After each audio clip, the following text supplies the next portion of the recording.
After the confrontation in the marketplace, I couldn't bring myself to go straight home. The weight of the Leo's glare, the sting of his words, they clung to me like smoke, heavy, suffocating, impossible to shake. I needed space, air, something to keep me from sinking under it all. Timothy, ever the calm in my storm, fell into step beside me. He didn't say a word, just walked with me through the dimming streets. The hum of the marketplace faded behind us, replaced by a silence that felt both comforting and unbearable. "Everything okay?" he finally asked, his voice quiet, almost cautious. He glanced at me out of the corner of his eye, his concern evident. I nodded, though the truth clawed at me from the inside. Frustration, helplessness. It bubbled up, threatening to spill over. "Just a lot to think about," I said, the words barely above a whisper. Timothy gave me one of his knowing half smiles, the kind that made you feel like he saw straight through the walls you'd built around yourself. "I get it," he said. "Want to talk about it?" I scoffed, running a hand through my hair, my voice tight. "I don't know. It's the same thing every time, Tim. I can't keep relying on you to fight my battles. My dad's right. I need to figure this out on my own." His eyebrow arched slightly, a look of calm patience on his face. "Your dad's not wrong," he admitted, his tone thoughtful. "But it's not about doing everything yourself, Kael. It's about knowing when to step up and when to ask for help." His words hit me harder than I expected, cutting through my defenses. "What? Like I'm supposed to just handle it? Like you?" My voice cracked, and I shook my head, bitterness leaking through. "I can't do it like you, Tim." Timothy stopped walking. His eyes met mine, steady, his expression soft. He let the silence hang between us before he spoke, his voice quiet but firm. "It's not about doing it like me or anyone else. It's about finding your own strength. You've got something that others don't, Kael. I can't do what you do. You're smarter than me. You see things other people miss, and that matters a hell of a lot more than you think." The weight of his words left me speechless.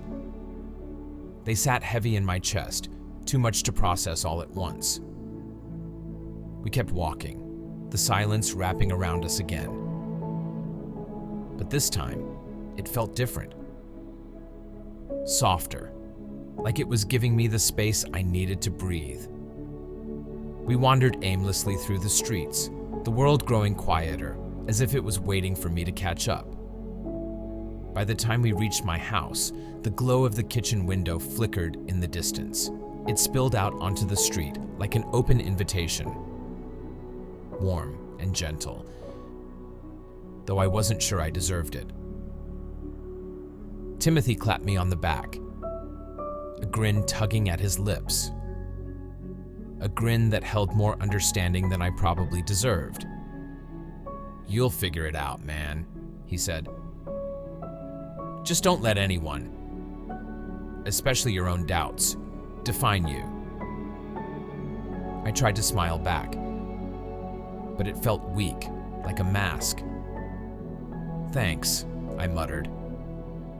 He nodded, and for a brief moment, I saw something in his eyes, a quiet kind of faith in me that I couldn't bring myself to believe in yet. Then he turned and walked away, his silhouette fading into the shadows. I stood there for a moment, staring after him. His words echoed in my mind, both a comfort and a challenge. Finally, I turned toward the house. When I stepped inside, I was greeted by the familiar scent of dinner and the soft sound of my mom humming as she worked at the stove. She turned when she heard me, her expression concerned but gentle. "Kael?" she asked, her voice low, careful. "Yeah," I said, forcing the words out as I met her gaze. "I'm fine, really." She studied me for a long moment, her eyes searching mine, before nodding slowly, as if she understood the things I couldn't say. "Dinner will be ready in just a moment," she said, softly. I sat down at the table, staring at the grain of the wood as my thoughts swirled. Timothy's voice lingered in my mind, steady and sure. "You've got something that others don't, Kael." I whispered the words under my breath, testing their weight. "I'm fine." And this time, maybe, just maybe, I was starting to believe it.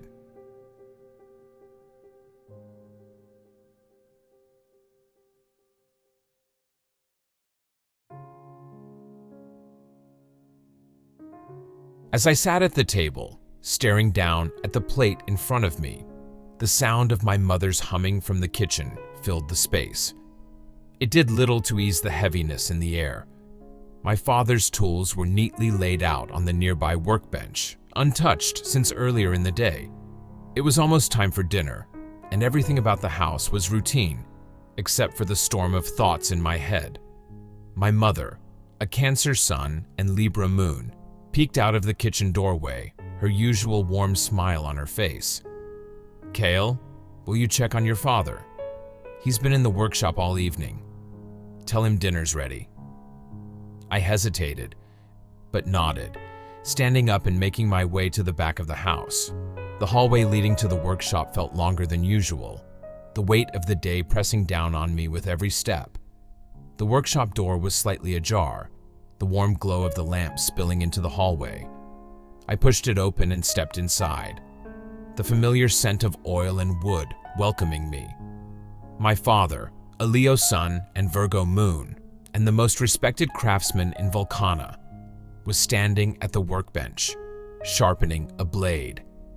His movements were deliberate, his focus absolute, but I knew he had heard me come in. "Dinner's ready," I said, my voice quiet. He didn't look up, continuing his work in silence for a moment. Then he set the blade down carefully and turned to face me. His sharp eyes softened slightly when they met mine, but there was an intensity there that made my stomach tighten. "What happened today?" he asked, his tone calm but carrying weight. He always seemed to know when something was wrong. I froze, unsure of how to respond. "Nothing really," I muttered, looking down at my hands. "Just the usual." "Kael," he said firmly, his voice cutting through my weak response. "Don't lie to me." I clenched my fists, my chest tightening. "It was a Leo. At the market," I admitted, my voice barely above a whisper. "He said I don't have power, that I'm useless." The words felt heavy as they left my mouth, the shame of admitting it making my face burn. I hated how small I felt, how powerless. My father studied me for a long moment, his expression unreadable. "And you let him say those things?" "I didn't know what to do," I said quietly, my voice trembling. Timothy stepped in.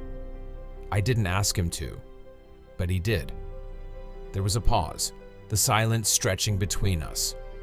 My father's gaze didn't waver.